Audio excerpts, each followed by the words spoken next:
अस्सलाम वालेकुम रहमतुल्लाहि व बरकातहू। मेरा नाम अहमद अकील है, मेरे साथ एहसन हसन अकील है।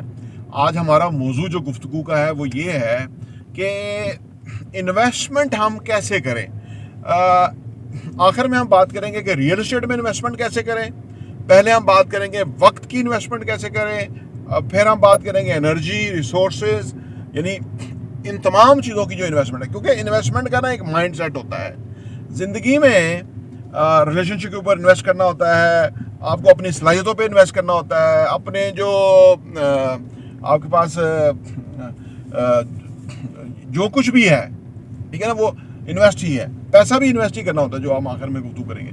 तो ऐसा ये बताएं कि इन्वेस्टमेंट का माइंड सेट कैसे लेके आए, क्योंकि टाइम इन्वेस्ट करना क्या है, यानी हम अपना टाइम वैसे भी फारग रह के भी इधर उधर की हाँक के भी ज़ाया कर सकते हैं या खर्च कर सकते हैं। लेकिन अगर हम अवेलेबल वक्त को एजुकेशन में, स्किल सीखने में, प्लानिंग में, प्रोग्राम उसमें अगर हम लगाते हैं तो ये इट्स इन्वेस्टमेंट, वो हमें वापस आएगी। तो आप बताइए।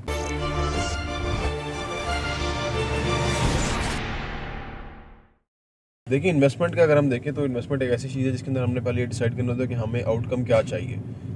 इस तरीके से अगर हम इन्वेस्टमेंट करना चाहते हैं, अपने टाइम की इन्वेस्टमेंट करना चाहते हैं, तो हमें पहले आउटकम देखना है कि हमें क्या चाहिए।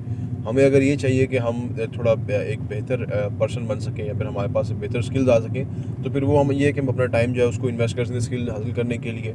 इस तरीके से हम उसको मुख्तलिफ चीज़ों में यूज़ कर सकते हैं। बट सबसे पहले हमें ये चीज़ देखनी होगी कि हमने उसको आउटकम क्या लेनी है हमने इस चीज़ के अंदर से, और हमने निकालना क्या है। वंस हमारे लिए आउटकम हमारी क्लियर हो जाए कि हमें फ़लाँ चीज़ चाहिए, फिर हमें फ़लाँ आउटकम चाहिए अपने काम में से, अपनी इन्वेस्टमेंट में से, तो उसके बाद हम एक अच्छे तरीके से जो है ना अपना टाइम इन्वेस्ट करना हो या फिर आपने अपना कुछ भी इन्वेस्ट करना है, आपने अपने पैसे इन्वेस्ट करने हैं, आपने अपना टाइम इन्वेस्ट करना है, या फिर आपने उसके अलावा अपनी अटेंशन इन्वेस्ट करनी है। जो भी आपने इन्वेस्ट करना है आप उसको कर सकते हैं, आप उसको अच्छी तरीके से यूटिलाइज़ कर सकते हैं। इसके अंदर अगर हम देखें कि अगर हमने अपने हमारा गोल ये है कि हमने अपना जो अपना असासे बनाने हैं, तो उस लिहाज से फिर हमें अपना पैसा इन्वेस्ट करना होगा।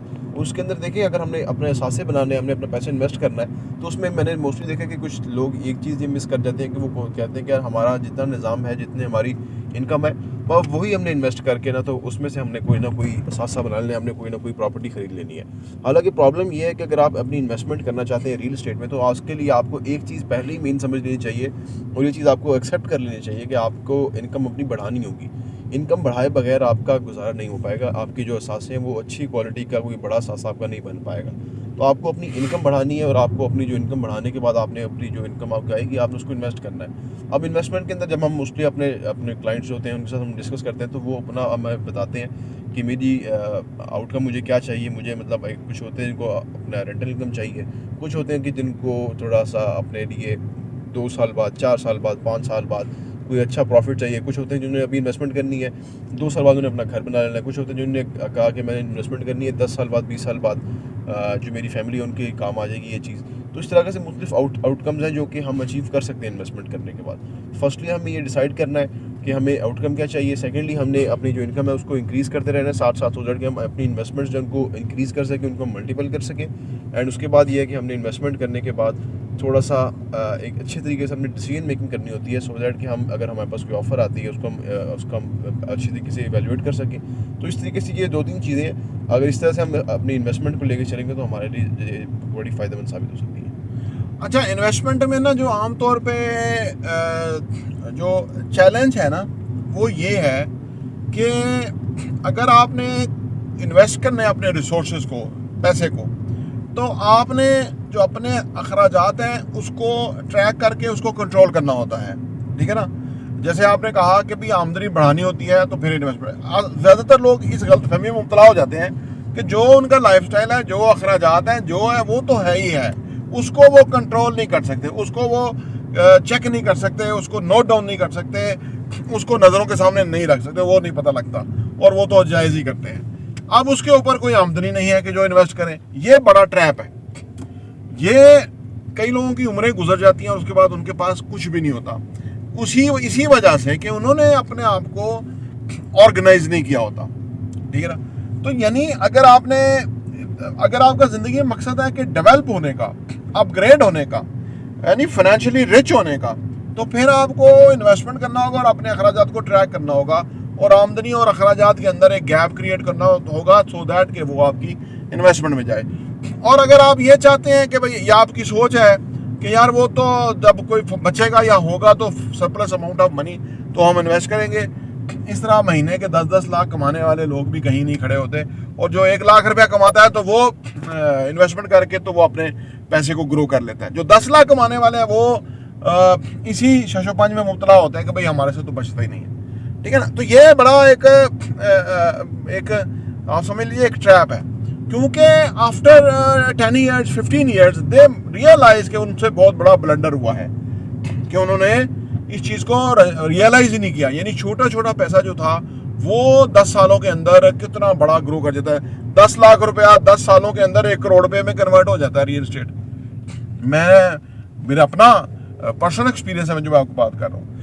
तो ये उनको बाद में समझ आती है कि यार हमने तो ये सोचा ही नहीं। ऐसे बेशुमार लोग हैं, सरकारी मुलाजम है या अदर है वो। अच्छा फिर वो ना उस वक्त वो आर्गूमेंट देते थे कि यार मुलाजमत है, हमारा तो बहुत सिक्योर है, सेफ है और वो फलाना।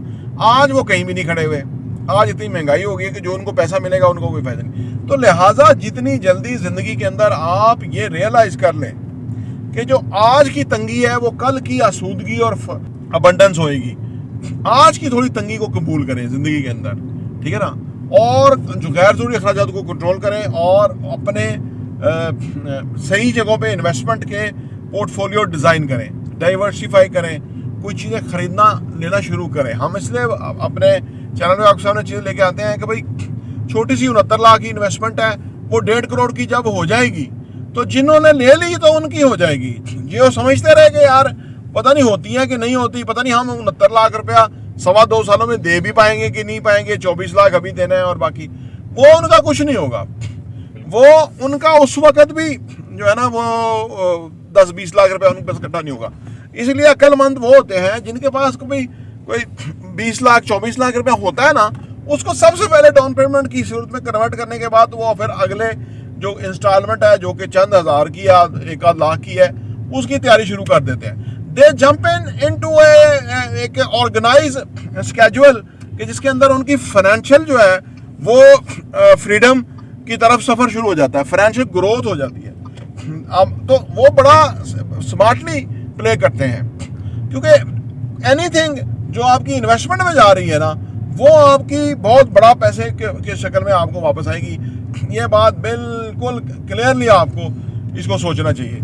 अगर वो नहीं गई, अगर आप खर्चे ही हो रहे हैं, खा पी लिया और बस, तो वो आप इसका मतलब है कि अपना जो बीज है, जो बीज बोना था, ये जो किसान जमींदार होते हैं इन्होंने कुछ फसल का कुछ हिस्सा रखा होता है बीज के लिए, वो कभी नहीं खाते, क्योंकि उन्हें पता होता है अगर हम वो खा गए तो वो जो 10 टाइम की सूरत में चीज़ आनी थी हमारे पास वो नहीं आ सकेगी।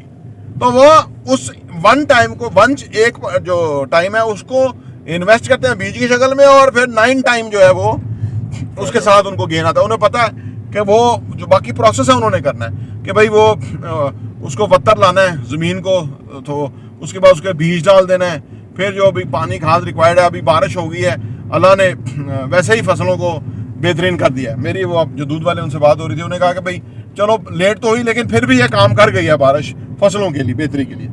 बाकी का अल्लाह ने वो करना है काम, ये अल्लाह की ज़ात का एक सिस्टम है। आज जिसने फसल ही नहीं बोई हुई उसके ऊपर क्या बारिश होगी, उसका पानी तो ऐसे ही बस नालों में निकल जाएगा ना। जिन्होंने फसल बोई हुई है उनकी फसल के ऊपर बारिश हुई है और उनको उसका फ़ायदा मिलना है जो कि अल्लाह ने पहुँचाना है। ये है इन्वेस्टमेंट। तो जो लोग ये नहीं समझते तो वो गलती करते हैं। अगर आप 50-60 साल का बंदा है और उसके पास कोई एहसास नहीं है, आप उससे पूछें, वो आपको कहेगा बिल्कुल यही मुझसे गलती हुई, यही मैं जो है ना अंडर एस्टिमेट कर गया, यहीं से मैं जो है नुकसान उठा गया। लिहाजा अगर आप 20 साल हैं, 22 साल, 25 साल, 30 साल, 35 साल, जल्दी करें। अगर 40 के हैं, लेट हो चुके हैं, जल्दी करें, आप इन्वेस्टमेंट करें, हमें कॉल करें, हम सोचा कि आपको एक सही डायरेक्शन में डालें और आप प्रॉपर्टी विजन के वो सब्सक्राइबर बने कि जो करोड़ोंपति अरबोंपति होंगे आने वाले टाइम में। This is just a matter of years. अगर वो हमारे डायरेक्शन में चलेंगे तो वो बहुत वेल्दी होंगे। प्रॉपर्टी इंटरव्यू देखने का बहुत बहुत शुक्रिया।